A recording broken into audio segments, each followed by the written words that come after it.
Hello students, welcome back to Vishwanath classes. So as per commitment हमने आपके लिए YDSE का एक्सपेरिमेंट लाया, Young's double slit experiment. Actual में इस साइंटिस्ट ने 1802 में एक बहुत बड़ी अचीवमेंट हासिल की और उस अचीवमेंट को सामने रखा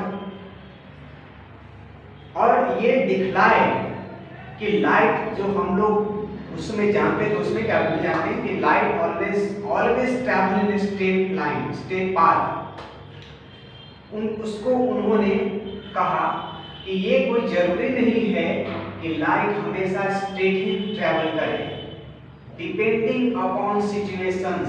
कुछ कंडीशंस हैं, कुछ एजम्पशंस हैं जिसके आधार पर इन्होंने बताया कि only in that case light travel in straight path. Not only that, बहुत सारे चीज ऐसे बहुत सारे चीज इन्होंने सामने रखा जिससे कि एक बहुत बड़ा रिवॉल्यूशन आ गया साइंस क्षेत्र में।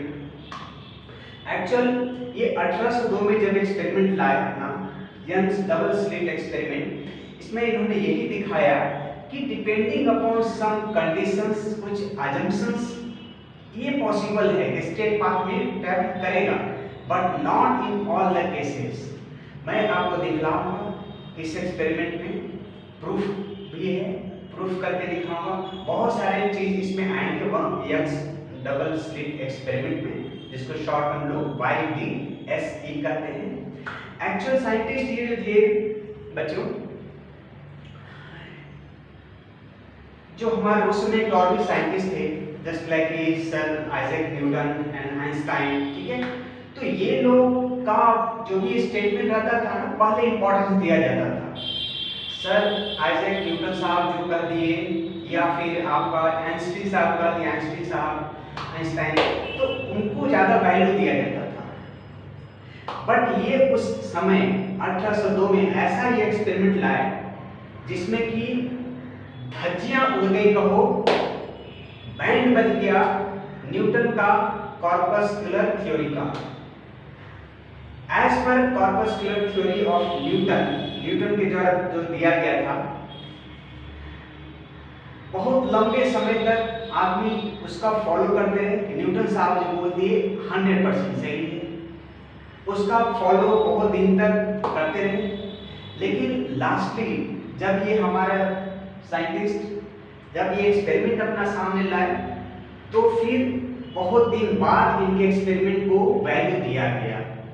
और आफ्टर दैट न्यूटन साहब को जो कॉर्पस्कुलर थ्योरी था, धज्जियां उड़ के रह गई, पानी हो गया उनका थ्योरी, कॉर्पस्कुलर थ्योरी। क्या कॉर्पस्कुलर थ्योरी कहता था कि लाइट क्या है, एक पार्टिकल्स के मिलने से बना है, that particle is called corpuscular या कॉर्पसल्स। तो उसको हम कॉर्पसल्स कहते थे उस पार्टिकल को, और ये कहते थे कि always travel in straight path. उसको इन्होंने गलत ठहरा किया कि कोई जरूरी नहीं है कि straight travel in light travel in straight path, depending upon some situations ये डिफर भी कर सकता है। और नॉट ओनली दैट, कहाँ ही नहीं, ये इस एक्सपेरिमेंट के थ्रू ये दिखलाए भी कि देखो यहाँ पर लाइट वेव है, does not travel in straight path.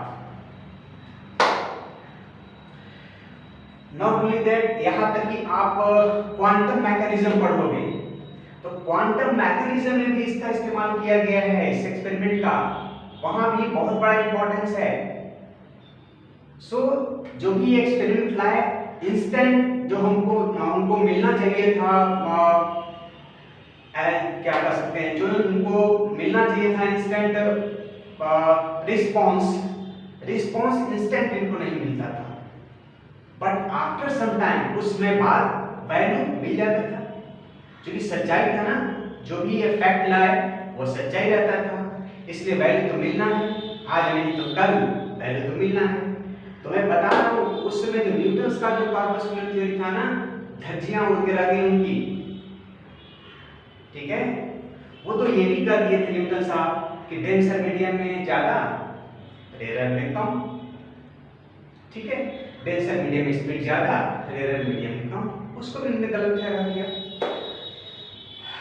ठीक है, तो चलो हम लोग बात करते हैं एज पर दिस अरेंजमेंट की। ये अरेंजमेंट हम लोग को समझना है। इस अरेंजमेंट के थ्रू कुछ हम लोग डेरिवेशन भी करेंगे फॉर मैक्सिमा मिनिमा, है ना। Maxima minima in the sense की ब्राइटनेस डार्कनेस, कहाँ पर जब जैसे लाइट वेव ट्रेवल कर रही है तो कहाँ पर ब्राइटनेस आएगा, कहाँ पर डार्कनेस आएगा। Each and everything will be discussed in today lecture. Okay, चलो मैं इस एक्सपेरिमेंट के बारे में समझाता हूँ क्या है। एक्चुअल में एक मोनोक्रोमैटिक सोर्स लिया गया, मोनोक्रोमैटिक सोर्स ऑफ लाइट लिया गया। मोनोक्रोमैटिक सोर्स ऑफ लाइट मतलब कि मोनो मींस सिंगल, क्या है ये monochromatic source, monochromatic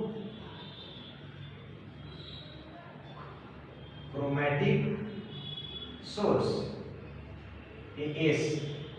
monochromatic source का मतलब क्या होता है? मोनो मींस सिंगल और chromatic means colour.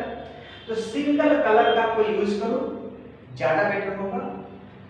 Single colour का कोई यूज करते हैं लाइट में, जैसे रेड कलर का ले लो या फिर येलो कलर का ले लो, ब्लैक ले लो, ब्लू ले लो या ग्रीन ले लो, जो भी लेना, सिंगल कलर का लो। सो उससे बेटर एक्सपेरिमेंट ये होता है। ठीक है, तो यहाँ पर मोनोक्रोमैटिक सोर्स लिया गया, इससे रेस निकला और यहाँ पर एक लेंस हम रखे हैं कॉन्वेक्स लेंस। तो कॉन्वेक्स लेंस का ज़्यादा कुछ इसमें रोल नहीं है। कॉन्वेक्स लेंस का रोल बस इतना ही है यहाँ पर कि एक रेस जो पास कर रहा है इसे उसको पैरेलल कर देगा, बस दैट्स ऑल। इसका काम है सिर्फ रेस को, जो इन्फिनिटी से रेस आ रहा है उसको यहाँ पैरेलल कर देगा आफ्टर रिफ्रैक्शन। ठीक है, फोकस से जा रहा है, फोकस से मान दिए जाते हैं, फोकस के डिस्टेंस पर सोर्स को रखा जाता है सो दैट इसको रिफ्लेक्शन के बाद पैरेलल हो जाए। ठीक है, ऐसा इतना ही काम है मतलब कॉन्वेक्स लेंस का, इसको पैरेलल रेस कर देना है। ठीक है, आफ्टर दैट यहाँ देखो, यहाँ पर एक कार्डबोर्ड लिया, क्या है ये समझो, कार्डबोर्ड है, कार्डबोर्ड जिस पर दो माइनर पतला पतला स्लिट बनाया गया। स्लिट का मतलब मान के चलो एक होल समझो, होल बनाएगा पतला सा, ऐसे जैसे इतना बड़ा स्लिट है, पतला सा काटा गया है, बहुत पतला सा बारीकी से काटा गया पतला सा। ये देखो काफी बारीकी से एक पतला सा, जैसे मान के चलो ये एक पेपर लिए, जैसे मान लो ये पेपर लिए, ठीक है, ये पेपर लिए और इसे बारीकी से एक पतला सा सेक्शन बनाए। ठीक है, तो इसमें बारीकी से एक पतला सा होल बनाया गया, स्लिट कहेंगे उसको, स्लिट बनाया गया और इससे कुछ डिस्टेंस पर थोड़ा सा आगे, द माइनर आगे, यहाँ पर एक और स्लिट बना दिया गया। दो स्लिट इन्होंने इस कार्डबोर्ड में बनाया एंड आफ्टर दैट काफी क्लोज है। यहाँ मैंने आपको समझने के पर्पज से थोड़ा डिस्टेंस दिखाया है, सेपरेशन, बट ये दोनों slit must be very close to each other. ये दोनों स्लिट काफी क्लोज है, पास पास है, बताऊंगा मैं कितना साइज में है, बहुत कम। तो ये दो स्लिट इन्होंने काटा, दो स्लिट इन्होंने बनाए। आफ्टर दैट अब सोचो आप, जैसे मान लिया जाए कि आपसे पूछा जाए कि यहाँ पर हम होल कर दिए और इधर से लाइट मार रहे हैं, तो क्या होगा, सामने जो स्क्रीन रखा है, पीछे में ये स्क्रीन है, तो यहाँ से जब लाइट मार रहे हैं किसी होल से, सपोज करो ये होल है, यहाँ से हम लाइट मारे, जहां भी हो जाएगा, जहां भी हो जाएगा सामने तो लाइट करेगा, वो ब्राइटनेस देगा वहां सामने। क्या है, यहाँ से लाइट जब इंटर किया और आगे बढ़ा स्क्रीन के ऊपर, तो जहां पर यहाँ से लाइट पास करके स्क्रीन पर गया, वहां पर क्या होना चाहिए था, ब्राइट होना चाहिए था। Very simple. और आसपास क्या होना चाहिए था, आसपास तो डार्कनेस होना चाहिए था। ठीक है, बहुत सिंपल चीज है, सोचो यहाँ पर मान लीजिए कि ऐसे होल कर दिए हम और यहाँ से टॉर्च जलाए या कोई लाइट, आप समझो कि ये लेजर लाइट जो हम लोग इस्तेमाल करते हैं ना किसी को परेशान करने के लिए, चेहरा पर परेशान करते हैं ना। सो मान के चलो कि वो लेजर लाइट है, तो लेजर लाइट का मान लो कि रेड कलर है, सपोज दैट, और मैं किसी के ऊपर ऐसे मार रहा हूँ लेजर लाइट, तो जहां पर वो सामने जाएगा वहां तो रेड ही दिखाई नहीं देगा ना, वहां पर ब्राइटनेस दिखाई देगा, ब्राइटनेस दिखाई देगा, और पास में क्या रहेगा, डार्कनेस। यहां भी कुछ ऐसा ही होना चाहिए था, यहां भी कुछ ऐसा ही होना चाहिए था कि जहां पर स्लिट है, स्लिट से जो रेस यहां से गया, वेव गया, जहां भी स्क्रीन को टच किया वहां पर ब्राइट दिखना चाहिए था एंड आसपास डार्कनेस दिखना चाहिए था। बट ऐसा हुआ नहीं। इसमें क्या हुआ कि जहां पर जाना था, जहां पर गया, ठीक है, वहां ब्राइट है, लेकिन नॉट ओनली दैट, आसपास में भी ब्राइटनेस दिखा,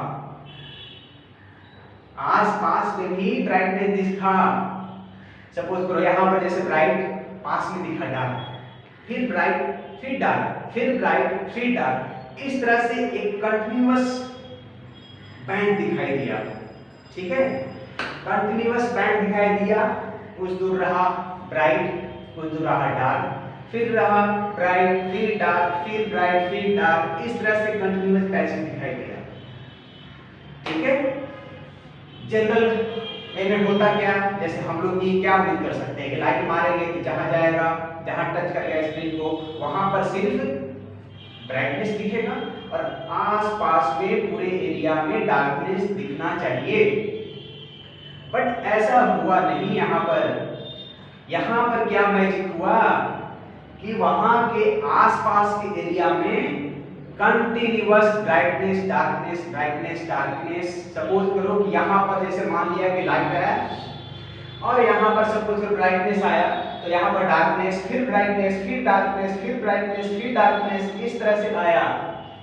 not only at a single place, एक रेगुलर इंटरवल के बाद हमेशा ब्राइटनेस डार्कनेस, जैसा कि मैंने यहाँ पर दिखाया है, ठीक है। चलो ये स्लिट, इस स्लिट से ऐसे ले जाते हुए दिखाई दिया है, इसमें दिखाया गया है, ठीक है। तो जहां से ये जो रेज गया स्लिट से हो करके, तो जहां पर सामने है स्ट्राइक किया स्क्रीन को, वहां पर तो ठीक है, चलो मान लेते हैं कि ब्राइटनेस आया, बट सिर्फ उसी जगह नहीं, एक रेगुलर इंटरवल के बाद पास में और फिर ब्राइटनेस बना और उसके बीच में डार्क बन गया, और फिर उसके बाद डार्कनेस ब्राइटनेस, इस तरह से कंटिन्यूअस बैंड बन गया, कंटिन्यूअस बैंड बना, ठीक है। तो चलो यही चीज आज के लेक्चर में हमको बाय डीएससी के एक्सपेरिमेंट में यही देखना है। तो अब बताओ एक चीज, अगर मान लेते हैं कि light is made up of tiny particle, जैसा कि न्यूटन साहब ने कहा कि कॉर्पसल से बने हैं, ठीक है। तो अगर कॉर्पसल से बना होता तो ये always travel in straight path में ही ट्रैवल करता, मतलब जहां पर स्क्रीन को टच करता सिर्फ उसी जगह ब्राइटनेस रहता एंड रेस्ट पार्ट में डार्कनेस रहता। लेकिन ऐसा हुआ नहीं, आसपास में भी ब्राइटनेस डार्कनेस दिखाई दिया। इसका मतलब क्या हुआ, ये कॉर्पसल से बना हुआ ये कहना 100% गलत है, ठीक है। पूरी तरह से ये कह नहीं सकते हैं कि स्ट्रेट पाथ नहीं चलेगा, बिकॉज यहाँ पर क्या है, देख रहे हो ना कि आसपास में वो चेंज हो रहा है, ब्राइटनेस डार्कनेस बन रहा है। तो इसलिए उनकी जो थ्योरी थी कि टाइनी पार्टिकल्स कॉर्पसल से बना है और कॉर्पसल्स तो हमेशा स्ट्रेट पाथ में ट्रैवल करता है, सो उनकी जो थ्योरी थी कॉर्पस्कुलर थ्योरी बैंड बच गई, ठीक है। तो चलो इस एक्सपेरिमेंट में जैसा कि मैंने दिखाया था, बस इस एक्सपेरिमेंट को यही बोर्ड पर रखा था इसलिए कि आपको दिखा सके कि not only at a single place brightness होगा, बट थोड़ा सा डार्कनेस के बाद फिर ब्राइटनेस मिलेगा, फिर डार्कनेस मिलेगा, फिर ब्राइटनेस मिलेगा, जस्ट अ मैजिक, ठीक है।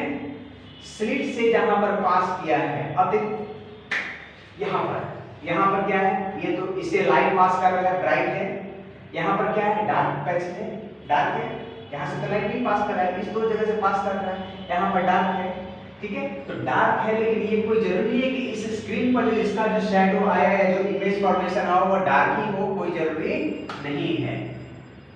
रेगुलर एक पैचेज बन गया, ब्राइटनेस डार्कनेस, ब्राइटनेस डार्कनेस, इसका एक रेगुलर पैचेज बन गया, ठीक है। तो चलो इसमें तो स्क्रीन इस सेटअप को समझना मोस्ट इंपॉर्टेंट है। एंड इस सेटअप को समझने के बाद हमको इसका कुछ मैथमेटिकल कैलकुलेशंस करना है, डेरिवेशंस करना है, तो वो तो काफी सिंपल सा चीज है, वो हम लोग कर लेंगे। बट ये सेटअप ही समझना द मोस्ट इंपॉर्टेंट थिंग है। हाँ, और एक चीज बताएंगे, ये जो स्लिट है ना, स्लिट S1 और S2, ये ऐसा नहीं है कि मतलब इसका डायमेंशन बहुत कम है, इसका डायमेंशन, स्लिट का डायमेंशन नियरली, तो इनका कहना था, यंग साहब का कहना था कि ऐसा नहीं कि आप जितना मन के उतना बड़ा काट दो और लाइट पास करो और देखो कि ये एक्सपेरिमेंट जैसा कि ब्राइटनेस डार्कनेस आना चाहिए, वैसा नहीं। इसका कुछ एजम्पशंस है। एजम्पशंस क्या है कि इन्होंने कहा कि आप जो स्लिट बना रहे हो, फर्स्ट ऑफ ऑल ये दोनों स्लिट काफी क्लोज होना चाहिए, फर्स्ट। एंड सेकेंड थिंग, ये जो स्लिट का डायमेंशन है ना, dimension of slit must be equal to wavelength of light, nearly equal to wavelength of light। तो जो भी हम स्लिट बना रहे हैं, जिसे हमको लाइट पास करना है, उसका वेवलेंथ नियरली इक्वल टू सन होना चाहिए, लाइट मतलब। ओनली देन ये सिचुएशंस आएगा। अब ऐसा नहीं है कि जाओ कार्डबोर्ड लो, बड़ा सा होल करो, टॉर्च मारो, सामने ब्राइटनेस दिखेगा और आसपास में तो अंधेरा दिखेगा, तो 100% है, तो फिर बोलो कि सर तो बोले थे कि कंटीन्यूअस पैच बनेगा, रेगुलर इंटरवल में डार्कनेस ब्राइटनेस दिखेगा, बट ऐसा हुआ नहीं, सर गलत बता दिए, ऐसा नहीं है बाबा, ठीक है। क्या एक डायमेंशन फिक्स किया इन्होंने, if the dimension of these slits is nearly equal to the dimension of light, sun, only then this can be achieved, so इसका जो डायमेंशन है स्लिट का must be nearly equal to wavelength of light, first, and second, these two slits must be close, very close to each other। मतलब slit जो बनाए हैं उसके बीच का सेपरेशन भी बहुत कम होना चाहिए। These 2 points must be in your mind to keep young double slit experiment 100% in your mind, ठीक है। So these 2 assumptions आपको ध्यान में रखना है, only then this can be achieved, ठीक है। हाँ, तो अगर ये तो बता दिए कि मैंने कि डायमेंशन इसका सन के एकदम जो लाइट है उसका डायमेंशन से क्लोज होना चाहिए, जस्ट आसपास से नियरली होना चाहिए। But when a light passes from a bigger objects, just like जैसे हमारे लेंस मिरर, तो अगर बिगर ऑब्जेक्ट से अगर लाइट पास करेगा तो वैसा पैचेज नहीं दिखाई देगा, ठीक है।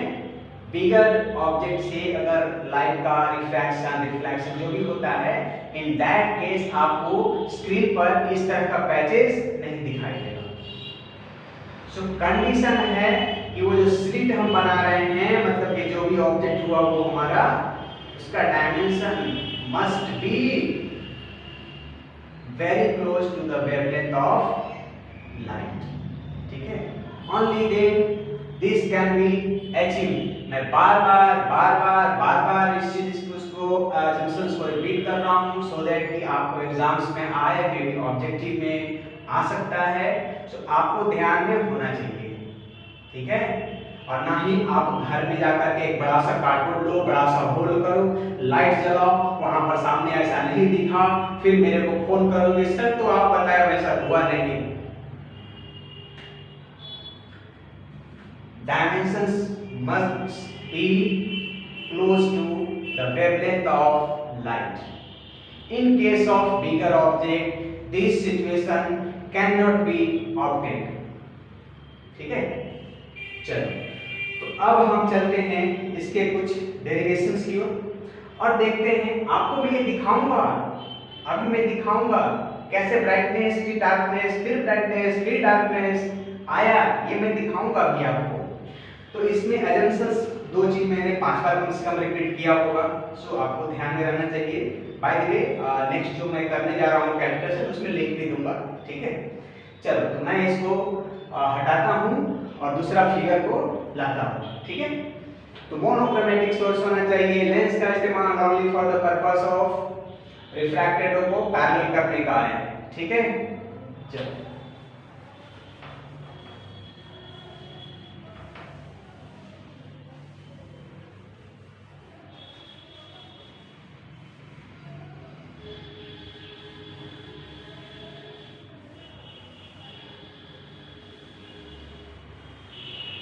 अब मैं मान के चलो इस स्लिट को थोड़ा सा 90 डिग्री पर टर्न कर रहा हूँ। सपोज कि ऐसे स्लिट था, ऐसे 90 डिग्री पर स्लिट थोड़ा टर्न कर रहा हूँ, ठीक है। हाँ जी, तो सपोज करो, हाँ यहाँ पर अब जो कैलकुलेशन करने जा रहे हैं उसके मैं ये दिखाने जा रहा हूँ आपको कि मिडिल में स्क्रीन के बीच में डार्कनेस आए, मिडिल में स्क्रीन जहाँ पर रखे उसके बीच में ब्राइटनेस दिखाई देगा, ठीक है। क्यों ब्राइटनेस दिखाई देगा ये मैं अभी प्रूफ करने जा रहा हूँ, ठीक है।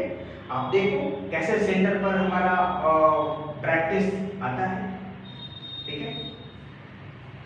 जो कि सोर्स हमारा ऊपर था उसे, और एक सोर्स नहीं जहां पर होल किया था, स्लिट किया था, स्लिट ऊपर था और एक नीचे था, लेकिन मिडिल में हमारा डार्क ब्राइटनेस आ गया। ये मैं इसमें इस डायग्राम से आपको प्रूफ करने जा रहा हूँ, ओके।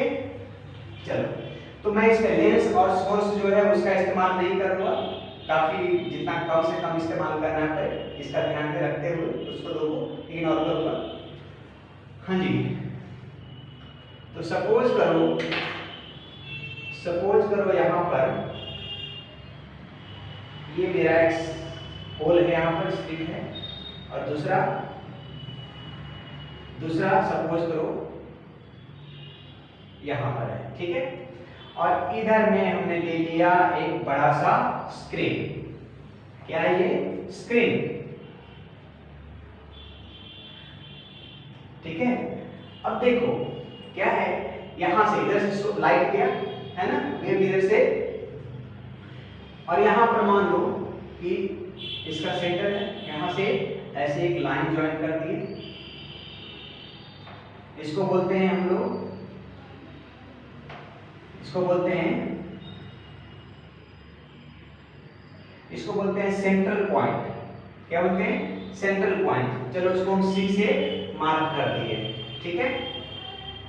तिरछा है क्या? स्ट्रेट स्ट्रेट स्ट्रेट,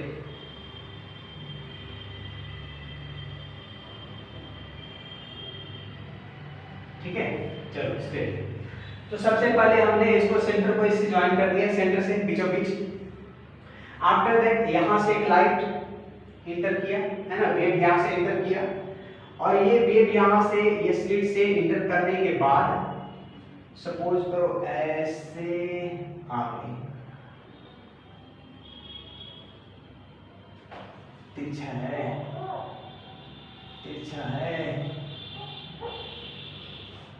चलो यहां पर ऐसे लाइट आया, ठीक है।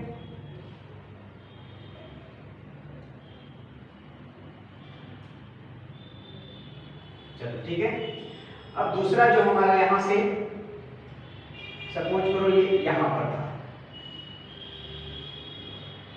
ठीक है, यहां से दूसरा ऐसे जाएगा,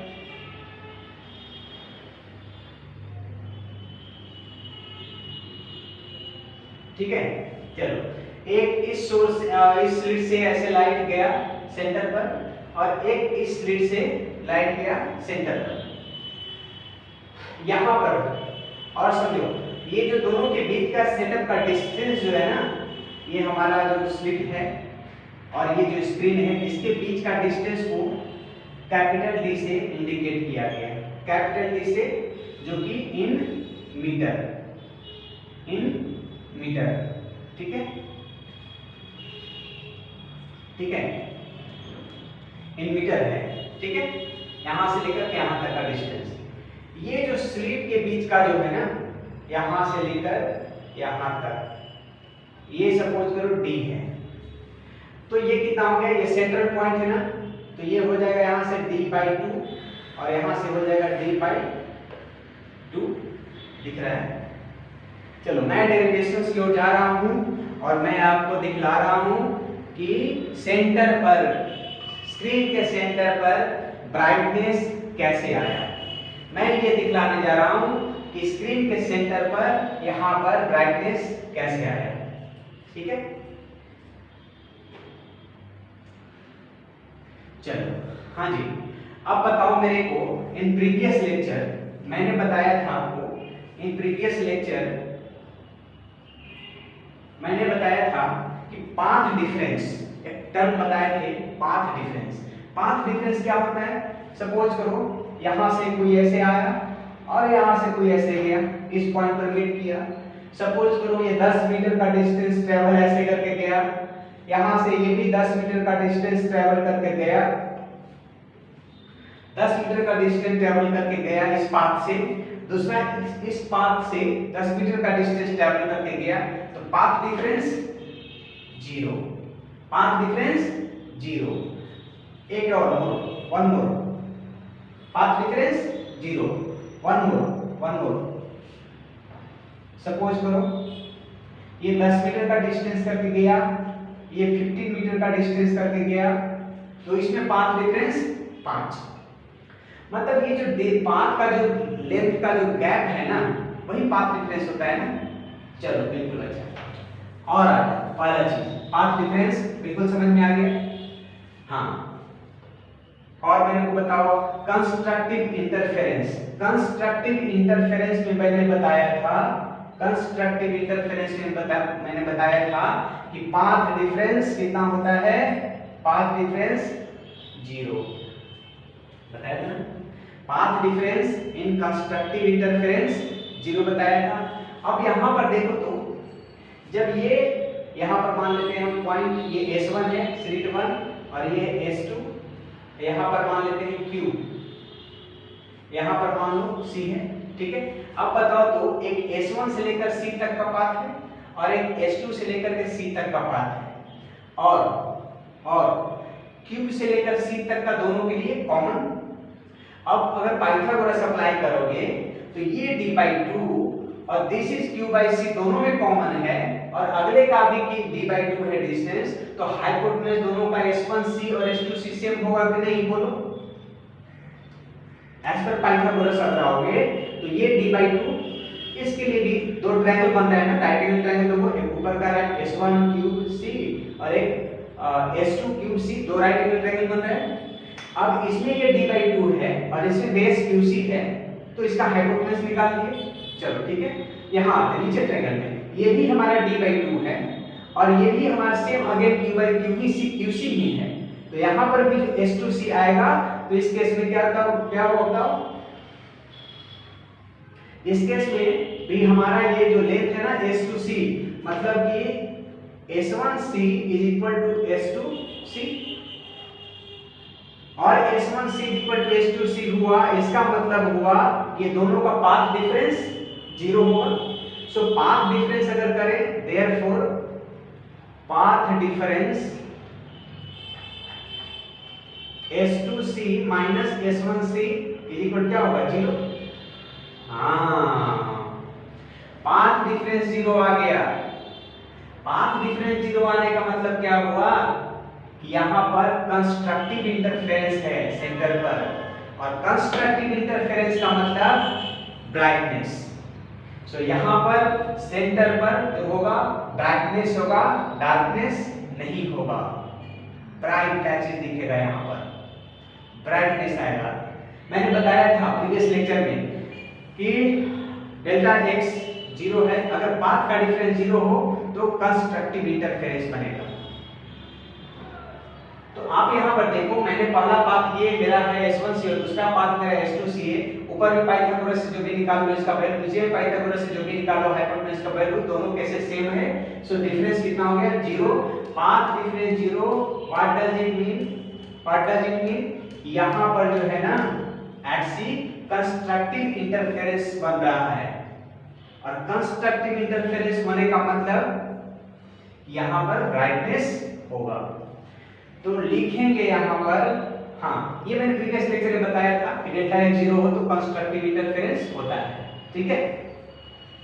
तो देखो ना यहाँ पर पाथ डिफरेंस मेरा डेल्टा एक्स 0 हो गया। पाथ डिफरेंस को अगर डेल्टा एक्स से रिप्रेजेंट करें तो डेल्टा एक्स इक्वल टू 0। इसका मतलब ये हुआ कि एट सी, इसका मतलब ये हुआ कि एट सी क्या होगा, सी पर एट सी कंस्ट्रक्टिव इंटरफेरेंस होगा। कंस्ट्रक्टिव इंटरफेरेंस होगा, इंटरफेरेंस दैट इज कह सकते हैं कि ब्राइटनेस होगा वहां पर, ब्राइटनेस। सो सेंटर पर ब्राइटनेस होगा। इसको हम सेंट्रल मैक्सिमा भी कहते हैं। क्या कहते हैं, तो ब्राइटनेस को हम लोग मैक्सिमा भी कहते हैं। Central maxima, central maxima. Central maxima का मतलब हो गया कंस्ट्रक्टिव इंटरफेरेंस है, मतलब क्या हो गया ब्राइटनेस है।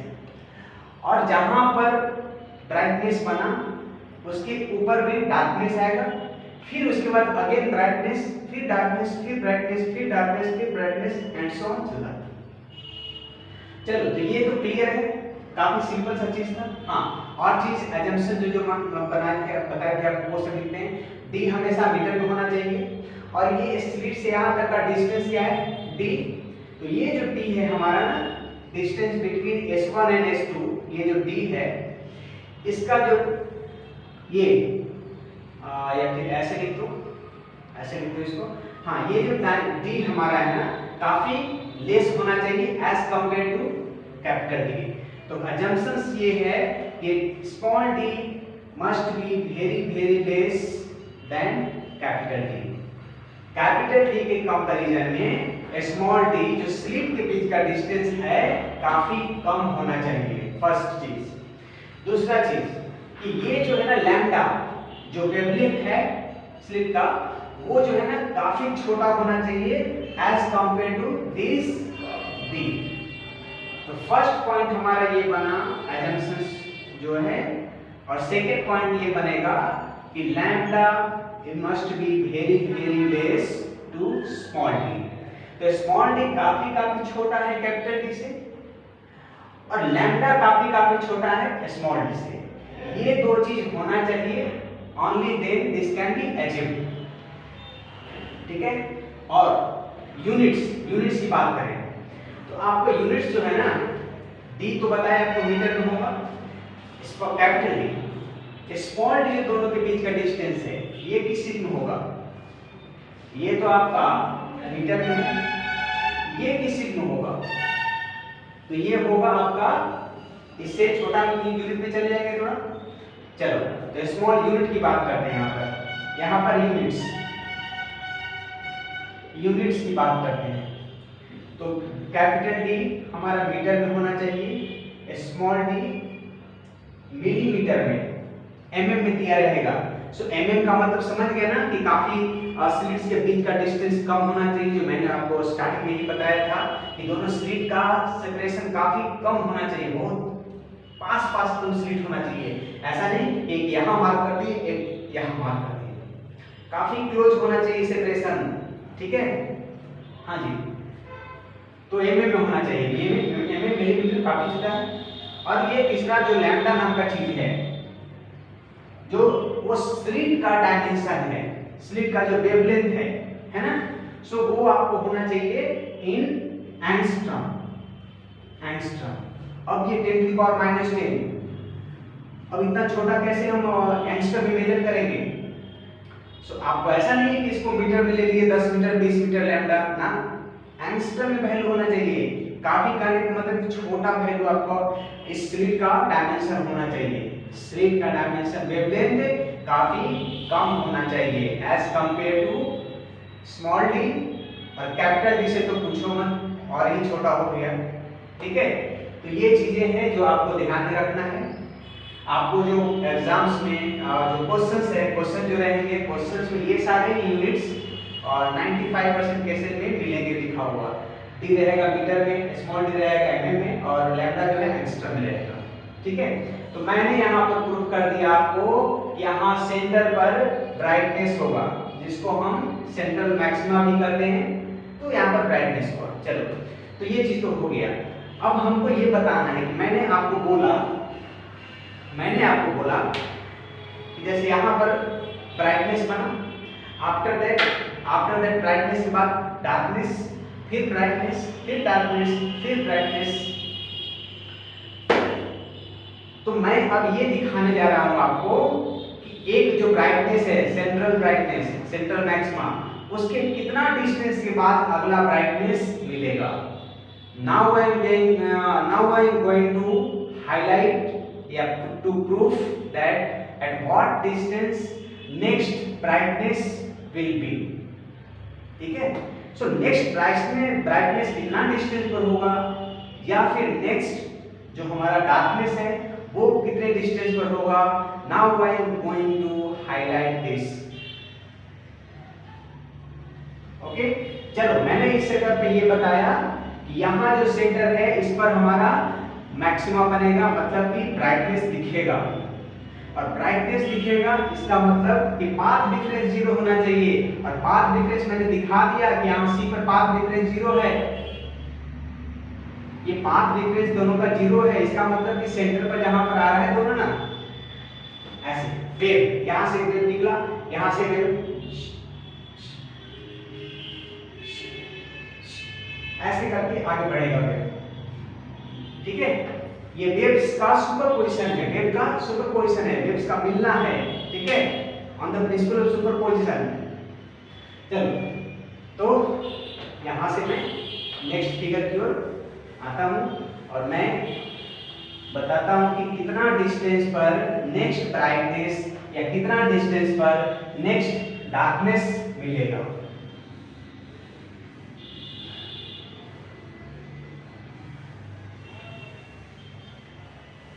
हाँ जी, तो चलो, उसके लिए फिर से अगेन मैं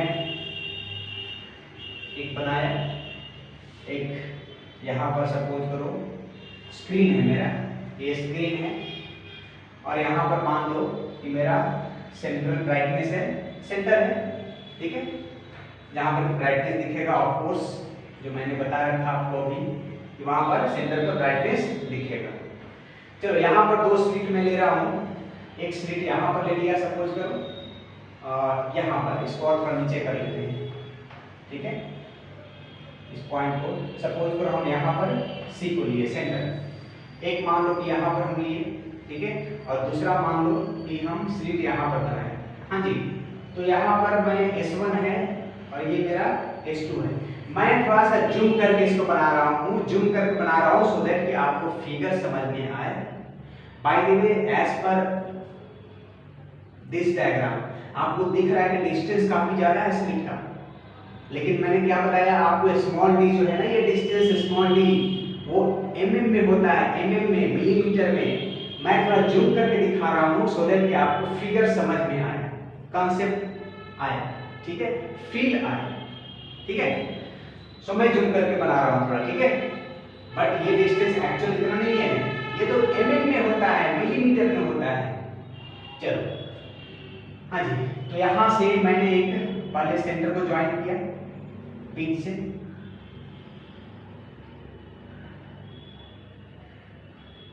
ठीक है, चलो,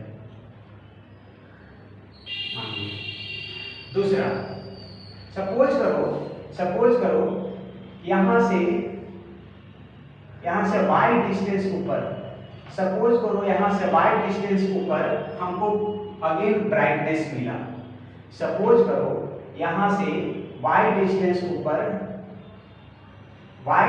ऊपर जाने से अगेन हमको ब्राइटनेस मिला। ठीक है,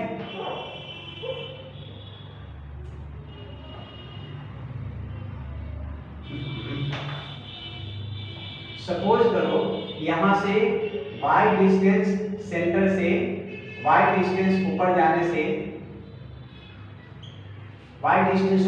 अगेन हमको ब्राइटनेस मिल गया।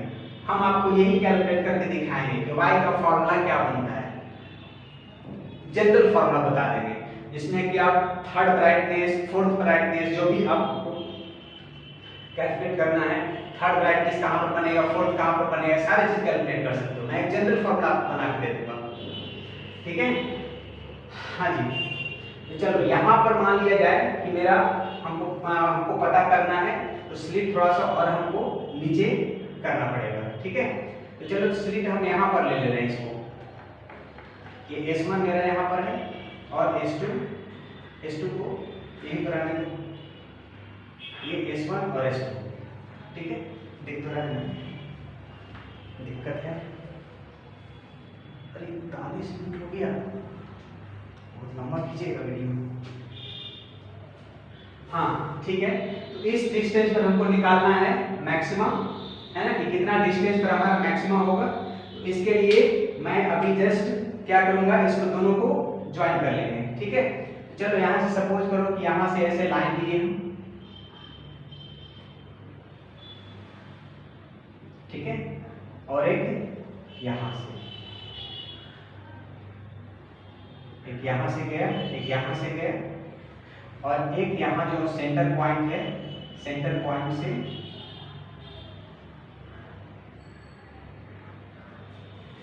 एक सेंटर पॉइंट से मान लो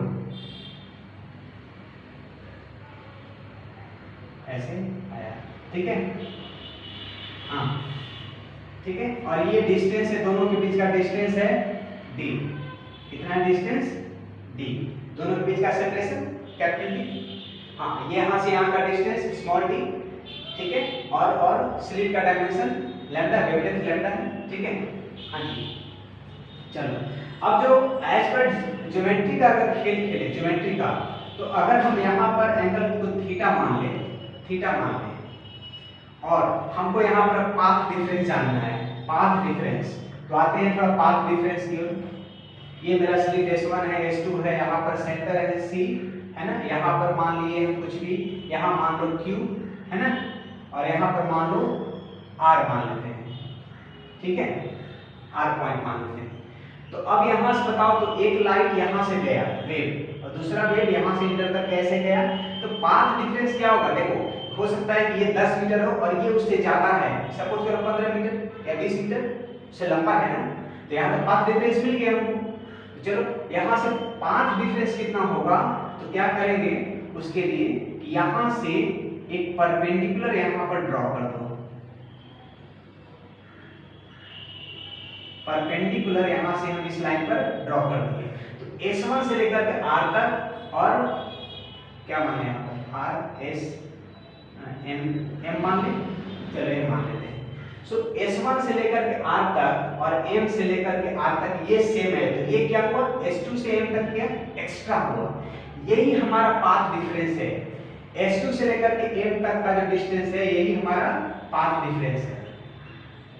तो यहाँ पर हम लिखेंगे S2 से लेकर के R तक, S2 से लेकर के R तक माइनस S2 से लेकर S1 से लेकर R तक, S1 से लेकर R तक।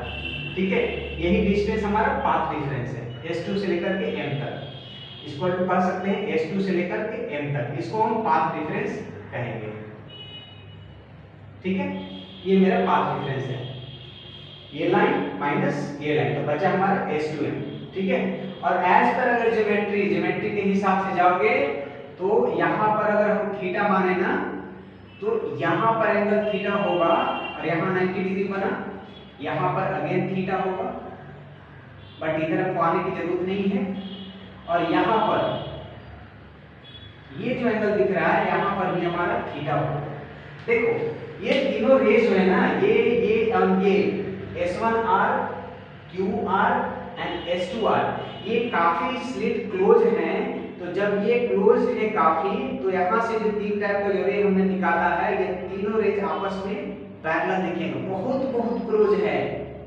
दूर से रहे तो मान लीजिए ऐसे जाएगा, लेकिन जब काफी क्लोज है, एंगस्ट्रम के एंगस्ट्रम नहीं, mm में, ठीक है, काफी क्लोज है, तो यहाँ से जो तीनों से रेज निकलेगा ऐसे, वो ऑलमोस्ट एक दूसरे से पैरेलल दिखेगा, ऑलमोस्ट पैरेलल रहेगा। सो इसको नियरली पैरेलल मान लिया गया। तो एज पर ज्योमेट्री का खेल खेलोगे तो यहाँ पर थीटा, यहाँ पर थीटा मिल जाएगा, और थीटा थीटा जब मिल गया तो मेरा काम बन गया। ठीक है, अब दो लाइन में कैलकुलेशन बचा है।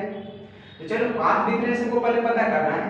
पाथ डिफरेंस ही एक्स्ट्रा है, हमको फाइंड आउट क्या करना है, must be in your mind, find out हमको ये वाई करना है कि कितना डिस्टेंस पर अगेन हमको ब्राइटनेस मिलेगा, ये हमको फाइंड आउट करना है, वाई निकालना है।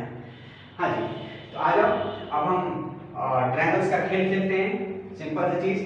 तो आ जाओ, यहाँ पर देखो तो S1 S2 M in triangle, यहाँ लिखेंगे यहाँ पर इन triangle S1 S2 M, S1 S2 M, इस ट्रायंगल की बात करें तो sin थीटा का वैल्यू कितना होगा, sin theta is equal to लिखेंगे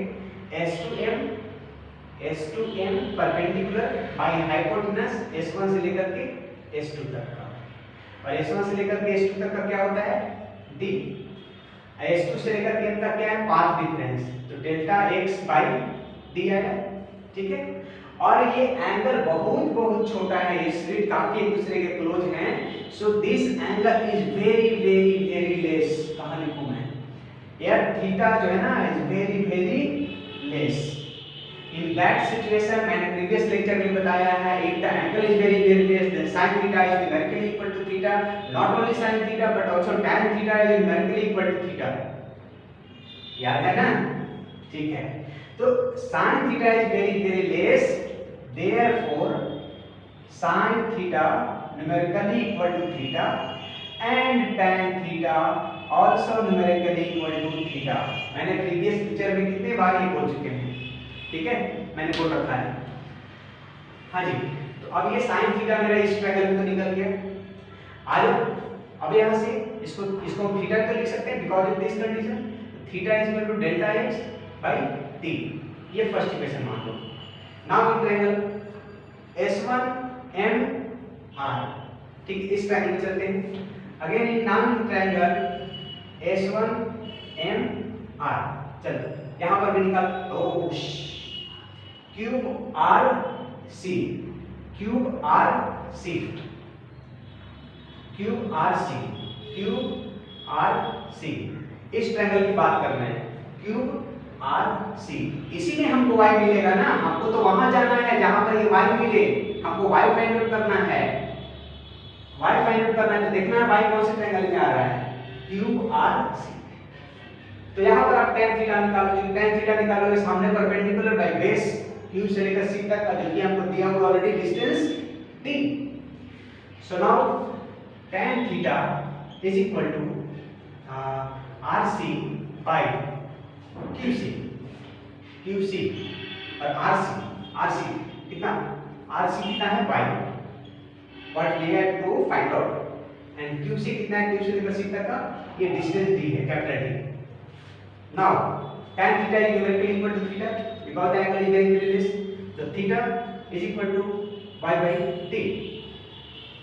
This is the first equation, and now first equation, second equation, this is the first equation and this is the second equation, left side of both the equations are same, so पूरी दुनिया जानती है कि right side also will be same। तो equating first and second लिख सकते हैं, equating first and second we get delta x by d is equal to y by d, so y by d is equal to delta x by d। Okay, now आपको d निकालना है ना, मोटो तो याद है ना, पर्पस याद है ना, आपको क्या करना है पता नहीं, कैलकुलेशन करते जा रहे, पता ही नहीं हमको क्या फाइंड आउट करना है। ठीक है, पता है। सो y हमको फाइंड आउट करना है, we have to find out this y is equal to delta x into capital D by small d। एक जनरल फॉर्मूला मैंने आपको प्रॉमिस किया था, कि एक जनरल फॉर्मूला दूंगा जिससे आप ये कभी भी पता कर सकते हो कि थर्ड ब्राइटनेस कहाँ मिलेगा, फोर्थ ब्राइटनेस कहाँ मिलेगा, फिफ्थ ब्राइटनेस कहाँ मिलेगा, सेकंड डार्कनेस कहाँ मिलेगा, थर्ड डार्कनेस कहाँ मिलेगा, एथ डार्कनेस कहाँ मिलेगा। Each and everything will be in this formula, ठीक है। हाँ जी, तो y इक्वल टू आ गया delta x into d by D, हमारा खेल कर। बहुत सिंपल सा चीज है, आपका कैलकुलेशन है, बहुत सिंपल सा कैलकुलेशन है, ज्यादा कुछ करने नहीं पड़ा। एक ट्रायंगल में आप sin थीटा निकाल लो, न्यूमेरिकल इक्वल टू थीटा कर लो, और एक ट्रायंगल में जिसमें आपको y आ रहा है वहां पर tan थीटा कर लो, numerical equal to theta, and both को जब लेफ्ट साइड इक्वल है तो राइट साइड इक्वल कर दो, यहां से y की इक्वेशन मिल गया आपको। अब करना कुछ नहीं। हाँ, नाउ हमको पता करना है कि ये कितना डिस्टेंस पर है। ये फॉर्मूला जनरल फॉर्मूला तो मैंने दे दिया, बट हमको ब्राइटनेस पता करना है या डार्कनेस पता करना है। तो अब आपको थोड़ा सा बैक लेक्चर की ओर जाना पड़ेगा। प्रीवियस लेक्चर में मैंने बताया था पाथ डिफरेंस, कंस्ट्रक्टिव इंटरफेरेंस अगर रहेगा तो पाथ डिफरेंस कितना होना चाहिए, जनरल फॉर्मूला वहां पर दिया था मैंने आपको। इंडिस्ट्रक्टिव इंटरफेरेंस जिस केस में डार्कनेस बनता है, destructive interference with darkness and constructive interference with lightness। So आपको बैक वीडियो में जाना पड़ेगा जनरल फॉर्मूला के लिए, कोई जरूरत नहीं है आपको जाने की जरूरत नहीं, मैं यहाँ खुद लिख दूंगा, ठीक है। इस लेक्चर में भी आपको प्रीवियस लेक्चर का कुछ पार्ट्स आएंगे, मैं यहाँ सामने लिख दूंगा, ठीक है। और नहीं तो आप अगर पूरा कंप्लीट डिटेल्स दिखना चाहते हो तो आप मेरे विश्वनाथ क्लासेस का प्रीवियस लेक्चर जिसमें मैंने यंग्स मॉडुलर का फर्स्ट पार्ट या यंग मॉडुलस में यंग्स एक्सपेरिमेंट का, इसके प्रीवियस लेक्चर उसमें आप जा सकते हो for complete information. Young's modulus का भी मोस्टली लिखा रहता है, ठीक है, ठीक है। चलो, तो इसको मैं यहाँ से हटाता हूँ, और नहीं तो मैं पूरे फिगर को ही हटा दूँ तो कोई दिक्कत नहीं है, ठीक है। चलो, ये जनरल फॉर्मूला मिल गया ब्राइटनेस एंड डार्कनेस जानने के लिए। देखो मैं कैसे ब्राइटनेस और डार्कनेस जानता हूँ कि किस डिस्टेंस पर हमको ब्राइटनेस मिलेगा, किस पर डार्कनेस मिलेगा, ठीक है। चलो, तो ये हम हटाते हैं, प्रूफ हो गया वो। इसको भी हटा दें। अब हमको ये जनरल फॉर्मूला जो आपको दिए हैं ना, बस इसी से हमको मतलब है, तो इसको हम थोड़ा सा ऊपर लिख देंगे। चलो, फिगर को रहने देते हैं, फिगर से भी हमको काम है। हाँ जी, तो y इक्वल टू मैंने जो फॉर्मूला बनाया, y equal to delta x into capital D by small d, यही जनरल फॉर्मूला है, यही जनरल फॉर्मूला है। फॉर्मूला लिख दें, जनरल फॉर्मूला शॉर्ट में है, ठीक है। पूरी दुनिया शॉर्टकट यूज करती है, मैं भी थोड़ा शॉर्टकट यूज कर लेता हूँ, क्लियर। हाँ जी, तो अगर कोई पूछे आपसे कि पहला ब्राइटनेस कहाँ पर मिलेगा, तो एक तो ब्राइटनेस आपका सेंटर पर ही है। अब आते हैं आपको ब्राइटनेस के बाद, now I am going to talk about brightness and after that हम लोग डार्कनेस पर आएंगे। तो first we are going to talk about brightness, ठीक है। तो ब्राइटनेस का मतलब हो गया कंस्ट्रक्टिव इंटरफेरेंस, कंस्ट्रक्टिव इंटरफेरेंस। और मैंने आपको बता रखा था कि डेल्टा x का value in constructive interference general formula दिया था मैंने आपको n lambda, where n is equal to 1 2 3 0 से होता है, 0 1 2 3 डॉट डॉट डॉट ऐसे। तो 0 अगर आप लोगे यहाँ पर n का वैल्यू, तो डेल्टा x 0, पाथ डिफरेंस 0, और पाथ डिफरेंस 0 का मतलब कि सेंटर पर ब्राइटनेस दिखा। तो हम तो आपसे पूछ रहे हैं कि अगला ब्राइटनेस कितना डिस्टेंस पे मिलेगा ना, मैं आपसे पूछ रहा हूँ कि इसको छोड़ करके अगला ब्राइटनेस कितना डिस्टेंस पे मिलेगा। मतलब आप जो है ना n का वैल्यू 1 से स्टार्ट करोगे, आपको एक ब्राइटनेस तो मेरा सेंटर पर मिल चुका है।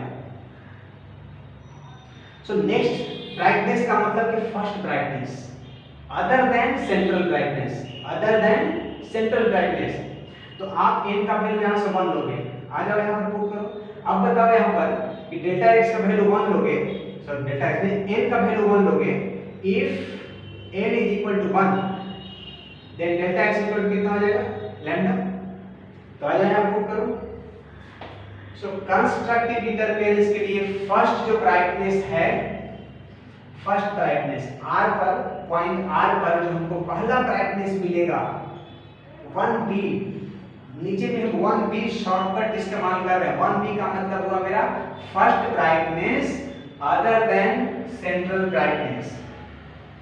तो फर्स्ट ब्राइटनेस मतलब आपको n का वैल्यू वहां से 1 लेकर के देख लिए कितना आया, डेल्टा x का वैल्यू लैम्डा आया, ओनली लैम्डा। तो आज मैं प्रूव कर दूं, तो lambda into d by d, तो ये हुआ हमारा first brightness.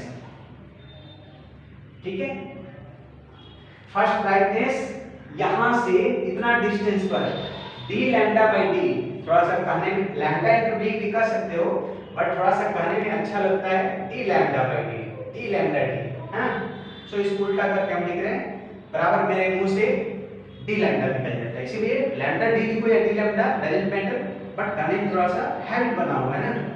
So d lambda by d आ गया। ठीक है, तो फर्स्ट ब्राइटनेस मतलब यहां से यहां तक का डिस्टेंस पर कितना होगा, वो d लैम्डा बाय d। आपको वैल्यू दे रखा रहेगा ना, लैम्डा का वैल्यू दे रखेगा, कैपिटल D जो स्लिट और उसके बीच का डिस्टेंस है स्लिट का, उसका वैल्यू दिया रहेगा। नॉट ओनली दैट, आपका स्मॉल d जो स्लिट्स के बीच का डिस्टेंस है वो भी दिया रहेगा, है ना, और स्लिट का जो ये वेवलेंथ है वो दिया रहेगा। तो सारा चीज आपको दिया रहेगा। नाउ अब उस r पॉइंट पर हमको आप सेकंड ब्राइटनेस बताओ। सेकंड ब्राइटनेस कितना, ये सेंटर से कितना आगे जाने से हमको, कितना आगे जाने से क्या मिलेगा, darkness brightness. I am talking about brightness right now. तो कितना आगे ब्राइटनेस मिलेगा, तो चलो आ जाओ यार, 2 सेकंड ब्राइटनेस ना, तो यहां से n का वैल्यू 2 ले लो, तो कितना आ जाएगा 2 लैम्डा। तो यहां डेल्टा x की जगह पर 2 लैम्डा पुट कर दो, तो डेल्टा x की जगह पर 2 lambda into d by d, मतलब कि 2 into d lambda by d। एक यहां केस आया। चलो थर्ड ब्राइटनेस पूछ रहा हूं मैं आपसे, तो m का वैल्यू यहां से कितना ले लोगे, 3 ले लोगे, तो डेल्टा x का वैल्यू 3 लैम्डा आ जाओ। तो यहां डेल्टा x के ऊपर आप 3 लैम्डा पुट कर दिए इनटू d बाय d, मतलब 3d लैम्डा बाय d। चलो, तो कहने का मेरा मतलब हुआ बच्चों कि 2-3 डार्कनेस या ब्राइटनेस जो भी मैं कैलकुलेट कर रहा हूं, 3-3 करके दिखाता हूं, फोर्थ ब्राइटनेस भी, फिफ्थ ब्राइटनेस सारा कर सकते हैं। 2-3 जनरल हम दिखा देते हैं आपको कि कितना डिस्टेंस आ रहा है। अब आप यहां से एक जनरल फार्मूला बना सकते हो। जनरल फार्मूला बताओ, 1d lambda by d, 2d lambda by d, 3d lambda by d। इसका मतलब क्या हुआ, nth अगर रहेगा, nth ब्राइटनेस कितना डिस्टेंस में मिलेगा, n d lambda by d। अरे थर्ड है तो 3d lambda by d, second है तो 2d लैम्डा बाय d। तो अगर nth ब्राइटनेस की बात की जाए तो n d lambda by d। ठीक है, तो आपको हम ये सब हटाते हैं, और in case of constructive interference mean maxima कर सकते हैं, जिसको मींस ब्राइटनेस कर सकते हैं, कितना डिस्टेंस पर ब्राइटनेस मिलेगा। तो आपको जनरल फार्मूला दे दिए n into d lambda bye small d। ठीक है, तो जनरल फार्मूला इसको चलो नहीं रेज करेंगे, करने दो। हाँ जी, तो r nb का मतलब nth brightness, distance of nth brightness from the centre brightness से। सो आ जाए, आप क्या लिखोगे, n into d lambda by d, that's all. ये आपका जनरल फार्मूला हो गया in case of constructive interference. और इसके बाद मैं आ रहा हूं डिस्ट्रक्टिव इंटरफेरेंस पर। This formula must be in your mind, because after destructive interference हम लोग कुछ न्यूमेरिकल्स देखेंगे जिसमें इसका इस्तेमाल करना है। ओके, हाँ, तो ये हुआ मेरा कंस्ट्रक्टिव इंटरफेरेंस का कहानी। मतलब कि यहां से d लैम्डा बाय d आगे जाने से हमको ब्राइटनेस मिलेगा, और यहां से 2d लैम्डा बाय d आगे जाने से, मतलब जितना ये उतना ही ऊपर और सेकंड ब्राइटनेस, और उतना ही ऊपर और थर्ड ब्राइटनेस, और बीच बीच में डार्कनेस मिलेगा। बीच में डार्कनेस मिलना है, ठीक है। और सेंटर पर तो पूरी दुनिया जान गई है ब्राइटनेस होगा, सेंट्रल ब्राइटनेस। इसके पिछले फिगर में मैंने आपको समझाया। हाँ जी, तो ये हो गया मेरा ब्राइटनेस के लिए, कहाँ कहाँ कहाँ कहाँ ब्राइटनेस मिलेगा। नाउ अब हम आते हैं डार्कनेस की ओर। इसको हटा दिए, इधर मैं छोड़ रहा हूं, ये है फॉर ब्राइटनेस। ब्राइटनेस कितना डिस्टेंस पर हमको ब्राइटनेस मिलेगा, ये जनरल फॉर्मूला मैंने आपको दे दिया। फॉर डार्कनेस, फॉर डार्कनेस या फिर मिनिमा जिसको कहते हैं, मिनिमा भी कह सकते हैं। तो अब बताओ, जब यहां पर ब्राइटनेस है और यहां पर ब्राइटनेस है तो बीच में क्या होगा, डार्कनेस। और यहां ब्राइटनेस और अगला ब्राइटनेस यहां, उसके बीच में डार्कनेस। तो मैं कैलकुलेट करने जा रहा हूं कि सेंट्रल पॉइंट से कितना डिस्टेंस ऊपर जाने से हमको डार्कनेस मिलेगा, ठीक है। कितना ऊपर जाने से सेंटर से हमको डार्कनेस मिलेगा। Now I am going to calculate this. तो चलो यहां पर आप सपोज, अब हम डार्कनेस की बात कर रहे हैं, डिस्ट्रक्टिव इंटरफेरेंस की बात कर रहे हैं, तो इस कहानी को हटाते हैं, यहां से इस कहानी को हटा ले रहे हैं। बट जनरल फॉर्मूला जो हमारा है ना, वो वहां से लिखो, y इज इक्वल टू, जो फॉर्मूला मैंने डिराइव किया था ना, वो applicable for constructive and destructive. But अंतर कहां पर हो जाएगा, अंतर कहां पर, डेल्टा x का जब वैल्यू आप पुट करोगे, पाथ डिफरेंस का वैल्यू पुट करोगे, तो कंस्ट्रक्टिव डिफरेंस में कुछ और फॉर्मूला रहता है पाथ डिफरेंस का, डिस्ट्रक्टिव इंटरफेरेंस में जो मैंने पीछे बता रखा था प्रीवियस लेक्चर में, बट यहां पे मैं लिख रहा हूं 2n-1 इनटू लैम्डा बाय 2। तो डिस्ट्रक्टिव इंटरफेरेंस में ये पाथ डिफरेंस होता है, ऐसे हम लोग पाथ डिफरेंस निकालते हैं, ठीक है। Delta x equal to in destructive interference, जहां पर डार्कनेस होगा, ठीक है। तो ये फॉर्मूला तो यहां लिखने जा रहा हूं मैं आपको, y equal to general formula. Suppose करो ब्राइटनेस का कहानी खत्म, बट ये फॉर्मूला यहां भी एप्लीकेबल होगा y का। तो पहले y का लिख लेता हूं, उसके बाद मैं आपसे बात करता हूं। हाँ जी, तो इसी फॉर्मूला को लेके हमको आगे बढ़ना है। हाँ, तो मेरे को बात क्या करना था कि इस फॉर्मूला पर मैंने कंस्ट्रक्टिव इंटरफेरेंस का बात किया और जनरल फॉर्मूला लगा दिया कितना कितना डिस्टेंस पर मिलेगा, ठीक है। सो मैं यहां लिख दूं, यहां दिखेगा, एक मिनट, नहीं डाउट है, दिक्कत है। हाँ जी, चलो तो मैं यहां लिख दे रहा हूं। चलो इसको मैं थोड़ा सा यहां से हटा करके और ये फॉर्मूला जनरल फॉर्मूला आपको लिख दे रहे हैं, RnB, मतलब एंड ब्राइटनेस का फॉर्मूला आया हमको n into D lambda by D. ठीक, यहां मैं रख रहा हूं कि चूंकि फॉर्मूला में अभी न्यूमेरिकल्स करवाएंगे ना, तो उसके लिए आपको चाहिए ना सामने, तभी तो अपन न्यूमेरिकल बना पाओगे ना। हाँ जी, तो अब आते हैं डार्कनेस में, डिस्ट्रक्टिव इंटरफेरेंस, वहां डार्कनेस बनेगा। तो आ जाओ, आपको पाथ डिफरेंस पता है ना, तो डेल्टा x का वैल्यू यही से चूज करना होगा। तो आपको पता है कि पाथ डिफरेंस में मैंने बताया था प्रीवियस लेक्चर में कि n का वैल्यू, ये जो फॉर्मूला में n है ना, n का वैल्यू स्टार्ट होता है फ्रॉम 1। तो अगर n का वैल्यू 1 ले तो डेल्टा x इक्वल टू क्या आ जाएगा, 2 - 1 इनटू लैम्डा बाय 2, मतलब लैम्डा बाय 2। तो यहां पर आप पुट करो फर्स्ट डार्कनेस कैलकुलेट करने जा रहे हैं कि सेंटर से कितना ऊपर फर्स्ट डार्कनेस मिलेगा हमको। तो जैसा फर्स्ट पुट करने से लैम्डा बाय 2 आ गया, डेल्टा x का वैल्यू लैम्डा बाय 2 आ गया, इनटू d है और होल डिवाइडेड बाय d। तो y 1d मतलब first darkness is equal to क्या हो जाएगा, d lambda by 2d। First darkness यहां पर मिलेगा, सेंटर से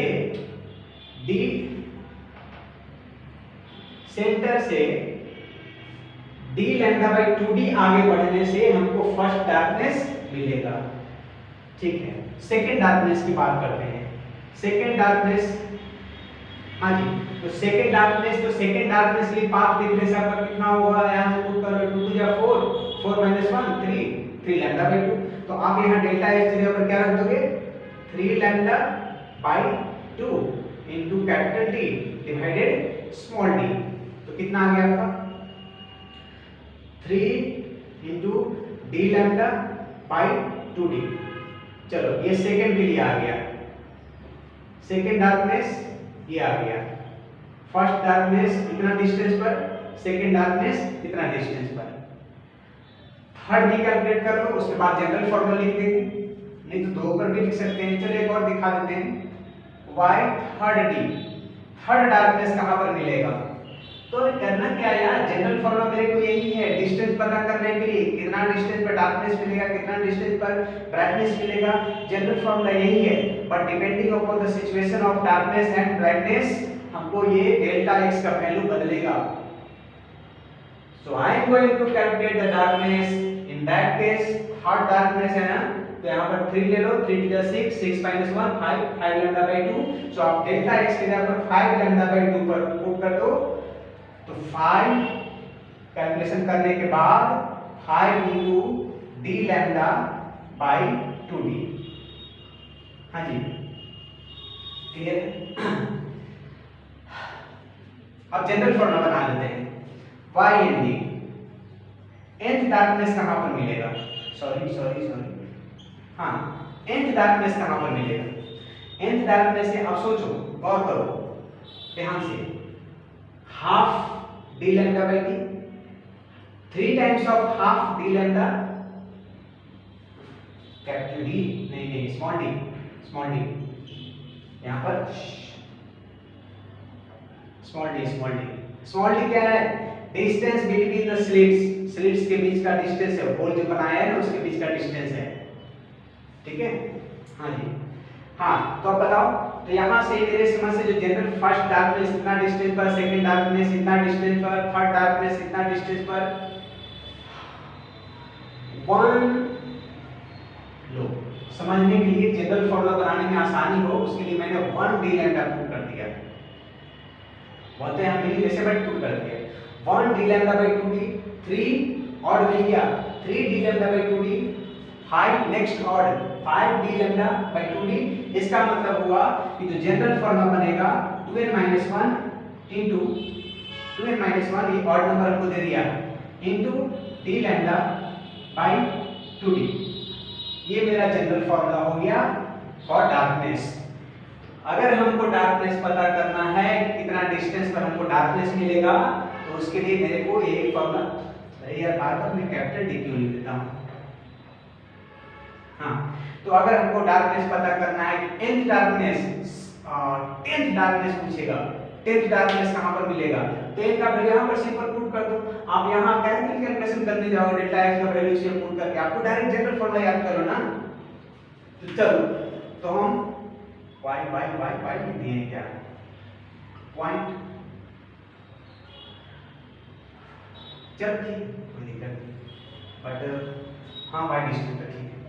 हाँ जी, तो अब हम जनरल फॉर्मूला लिख देते हैं, या r से इंडिकेट करो, या जैसा y नहीं मान रहा बाहर में, तो समझने से मतलब है y in d equal to 2n - 1 इनटू d लैम्डा बाय 2d। ये सेकेंड फॉर्मूला आ गया।